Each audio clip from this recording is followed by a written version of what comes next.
প্রথমেই বলে নিচ্ছি আমরা হচ্ছে বাইকার, সো আমাদের মন হচ্ছে অনেক বড়। রিসেন্টলি হচ্ছে ভাইরাল হয়েছে কি এক মামার যেন হচ্ছে ঝালমুড়ি, উনি প্রচণ্ড ঝাল ইউজ করে, এখানে উনি মুড়ি বানাচ্ছে। আহ, প্রচণ্ড ঝাল থাকে, বোমাই মরিচ অ্যান্ড হচ্ছে সব কাঁচামরিচ দেয় আর কি।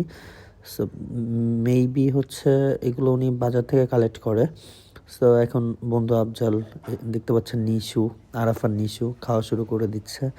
আমার দিকে তাকে বলতেছে হ্যাঁ ঠিক আছে মুড়িটা।